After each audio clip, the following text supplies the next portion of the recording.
This might just be the very best Master Duel event so far. After explaining what this is, I will also actually build a first preliminary kind of deck in Master Duel itself for this event, and that way you also get an insight into the type of theory you might want to use when starting to build for an event like this. So right here, shout out to Yu-Gi-Oh! Master Duel Guide, we have data mined leaks, assets for a new event type, Limit 1 Festival have been added to Yu-Gi-Oh! Master Duel. The Limit 1 Festival, this event has a special set of rules restricting players to a maximum of 1 copy of each card in the main deck and extra deck. Some cards will be made unavailable in the interest of game balance. So what does this mean? Every single card will be limited to 1, except for, some that may be too broken in this type of format, or some that will be just banned already. Now, if you've only played Yu-Gi-Oh! In your life, you might not know that this is actually a thing in quite some card games. It's usually referred to as Highlander. You have, for example, MTG, Magic the Gathering. It has EDH, or otherwise known as Commander. Elder Dragon Highlander is a format where your deck can only have 1 copy of each card. Then in Hearthstone, you also had certain super powerful cards that only worked when your deck only had 1 copy of each card. And then in Cardfight Vanguard, you also have an entire archetype in the Bermuda Triangle that has like a specific Highlander strategy. And all those cards get better when you have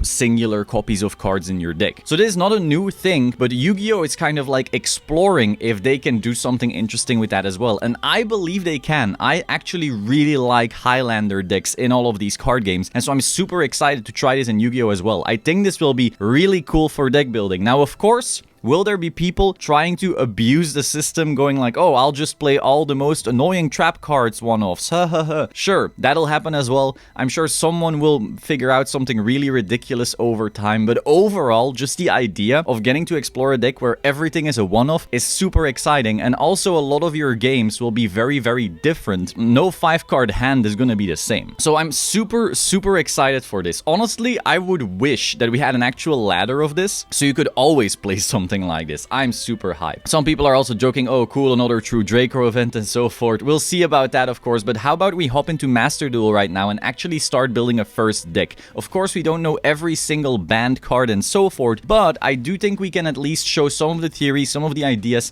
and it's just really exciting in my opinion. So we're here in Master Duel and let's build ourselves a really cool Highlander deck. Now, the first thing you need to realize is that because you're not going for consistency, well, some decks could, still, it is really useful to play power. So for example, while normally your deck might not play a Nibiru, now it might be useful to play 1 Nibiru because it's just such a high impact card that doesn't rely on everything else to go smoothly. I also believe that this type of format really likes combo.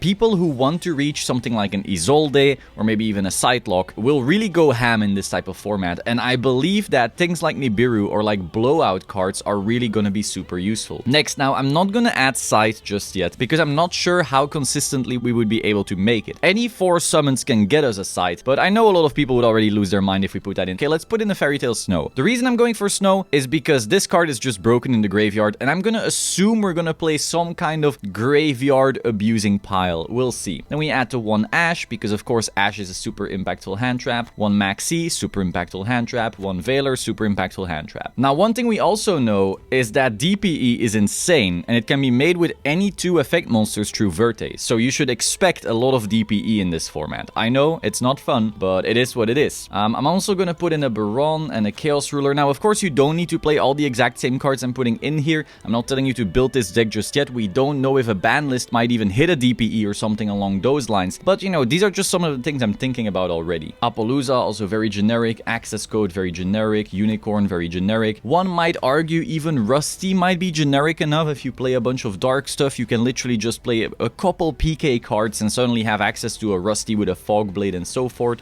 If we play enough spells, Celine might be good. Hulk will probably be good. We have the Verte, we have the IP, but again, we'll see how much of this actually ends up making it into the final deck. Next, we have some of the spells. Now, normally, I wouldn't be playing a Raigeki, but because, we only have so many cards we can put in, I think Raigeki, Monster Reborn, those are powerful enough to actually get going. We have a Foolish, a Rhoda, surely we can use those. We'd probably play a charge of the Light Brigade as well, again, if we're gonna have some type of graveyard strategy. But I don't know about that. I'm just, you know, guessing right now. Lightning Storm, really impactful blowout. Triple Tactics, really impactful. Called by, really impactful. Crossout might even be good enough. We'll see. We have a Droplets. We have one Imperm. That sounds about right. I also hate to say it, but Imperial Order is insane. And so far, everything in here is an ultra rare.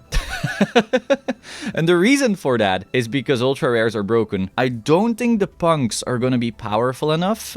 Maybe Foxy Tune is powerful enough, actually. We don't have a Deer Note, though. I don't know. So the Strudo is a powerful card. Nessie is a powerful card. Foxy, Ogre Dance, we'll see. Without Deer Note, I'm not sure if I like the punks just yet, but we'll see. We have some of these Thunder Dragons. I'm not so convinced if those are gonna be good enough, but I'm down to give it a shot, of course. We have an Armageddon Knight. That card is definitely good enough. We have our dragons. We have a Raiden. We might even want to play like one more card, like one more Light Sword for our charge of the Light Brigade. It might have to be something like Lila, because that's like generically good enough, probably. We're playing the Rusty, so we're gonna play an Ancient Cloak and a Silent Boots. And again, you're starting to see these are all ridiculous power cards that have been good across formats. Overall, I'm pretty sure we're gonna see something like this be good. So we have a Xiamin here, also really solid. Also a Droll, just one more impactful hand trap, you know. Break Sword is probably gonna be good enough because, as you can see, we have like these PKs that are level 3. We have Xiamin that's level 3. We have the Dangers that are level 3. So probably a Break Sword is good enough. Allure, some draw power, why not? Chaos Space, we probably have enough cards that actually work that way, so we'll see. You're starting to notice this is becoming a pretty crazy Chaos pile, but I'm pretty sure a lot of decks are going to be Chaos piles, actually. Do be aware of that. Chaos is just one of those types of decks that always traverse time, and I'm pretty sure this time will be no different. So next we probably want a Fog Blade.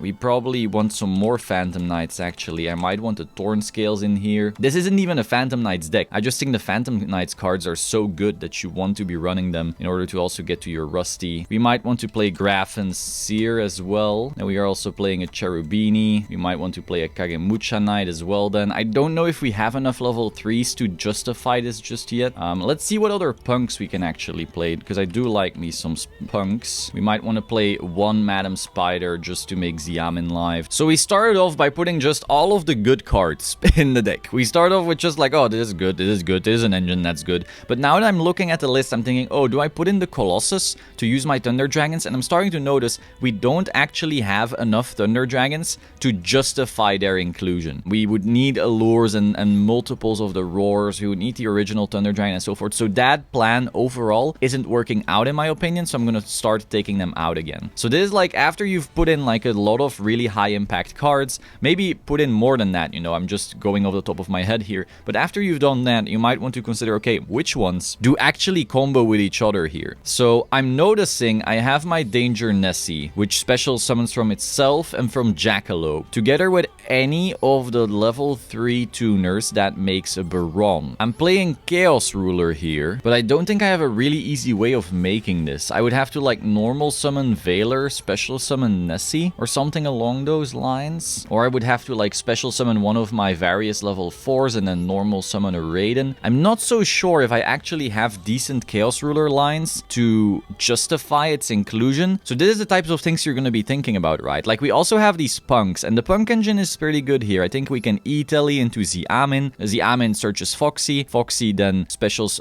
Madam something that makes Cherubini. Then Cherubini goes into Graf Seer and so forth. Xiamin by itself actually also makes a Cherubini into Graf Seer. So we actually have quite a few things here that we can do. Foxy Tune by herself actually leads to Xiamin, which leads to Madam Spider. So we have quite a few one-card Cherubinis in here actually. So that's something I'm starting to see, you know. These are some of the things you can be considering. I'm not so sure if these little dragons are gonna be justifiable though. It might be the case that we don't have enough chaos stuff to justify the chaos space and the dragons here. We may want to play something like a Scythe. I mean, if we're gonna go the degen side, we might as well do that as well. So right now we can make a Cherubini with like a lot of stuff. Again, we gotta think here. Like I could cut the Armageddon Knight stuff. off because it isn't gonna do much. Is Jet Synchron legal in this game? Jet Synchron is in fact legal in this game. Okay, now we're talking.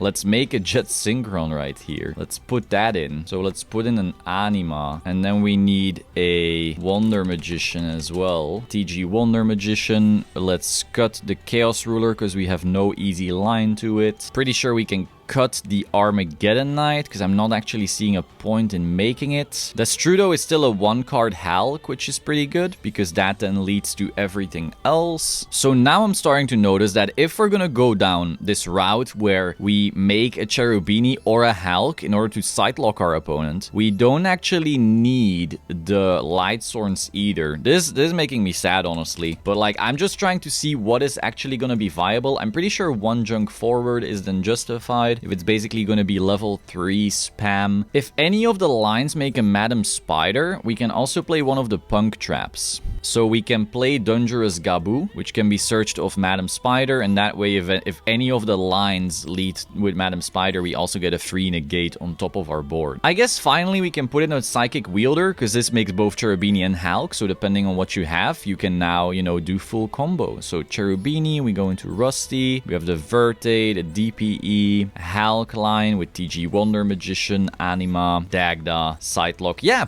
we basically already built a disgusting deck right here. As you can see, it's very expensive. I will be doing budget versions of my decks as well, so then you won't be doing crazy Sidelocks, but you know, there's still some cool things you can do. This is just, you know, the first thing that came to mind. It's also the type of deck that I'm already pretty used to playing in the real TCG, so I like, okay, instantly knew some of the lines. Of course, if I give it a little more thought, a little more time, we can come up with a lot of cool stuff, but overall, this is a Highlander deck that in many ways will sidelock your opponent and they won't be happy. And then going second, actually, we also have a line, right? Like, yeah, we can go Graph, Seer with the Cherubini, Unicorn, make an access code. There's quite a lot of lines here that are still going to be very lethal for our opponent. So overall, I think this is a solid start, but again, over time, we'll try to improve this as the event draws closer. I hope you found this interesting. Be sure to like, comment, subscribe, and I will see you soon. Ciao.